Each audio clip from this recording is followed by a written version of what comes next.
Hello, my name is Kobie Cushing, and this is my presentation on Cushing's syndrome.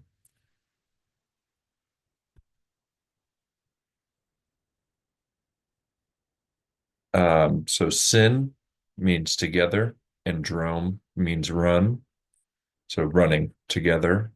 Syndrome means a group of symptoms that together are characteristic or indicative of a specific disorder, condition, or disease.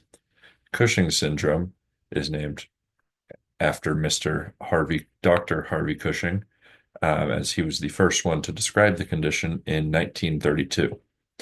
Cushing syndrome affects the entire body, especially like the skin and the physical appearance of someone.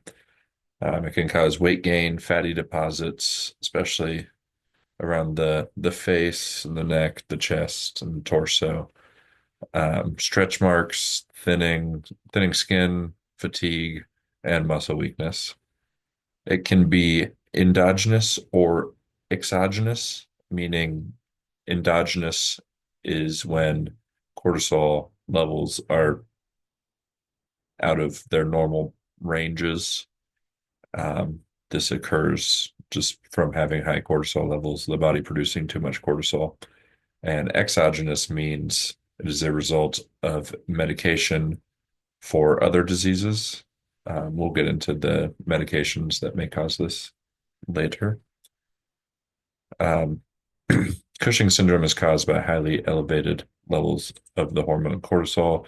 This can occur by your body producing too much, which may happen as a result of high stress, athletic training, malnutrition, alcoholism, and depression. Can also occur as a result of taking medications such as corticosteroids in high doses for a long time. It occurs in 40 to 70 people out of every million people, and it most commonly affects women. About 70% of cases are found in women. Uh, it does not affect any certain ethnic group in more than the other, and the mortality rate is between 10 and 11%.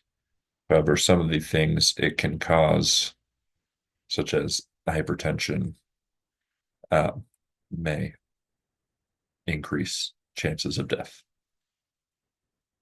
The symptoms include rapid weight gain in the face, abdomen, back of the neck, and chest, a red, round face, wounds that heal poorly, high blood pressure, that's the hypertension, excessive hair growth on the face, neck, chest, abdomen, breasts, thighs, or balding, and diabetes.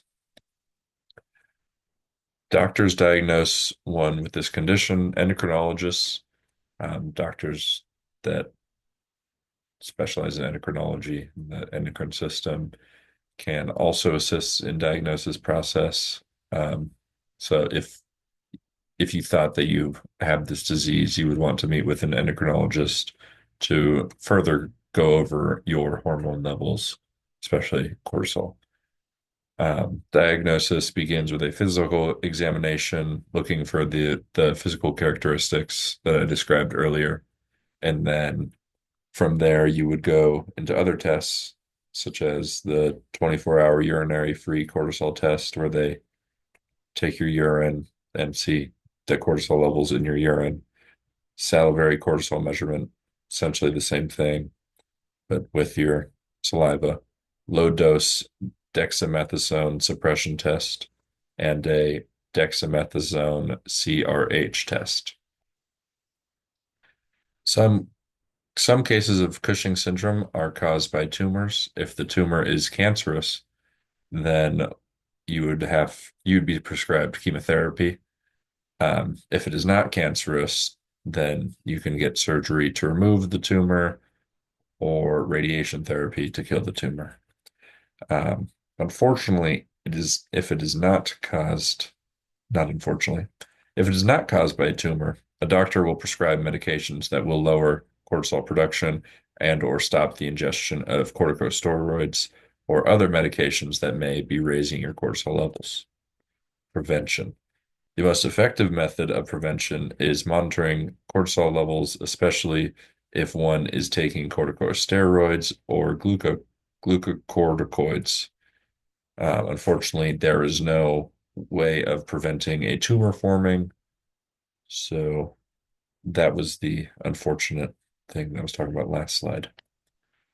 Uh, Additional facts. It is important to note that cortisol is a necessary hormone and one that plays an important role in many metabolic processes. Um, so it's not the bad guy, but when your cortisol levels become abnormally high for prolonged periods of time, then you may develop Cushing syndrome.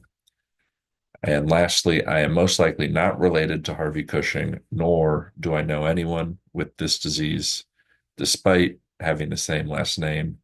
I did a little bit of research into Dr. Harvey Cushing, um, but the odds of me being related to him are very slim.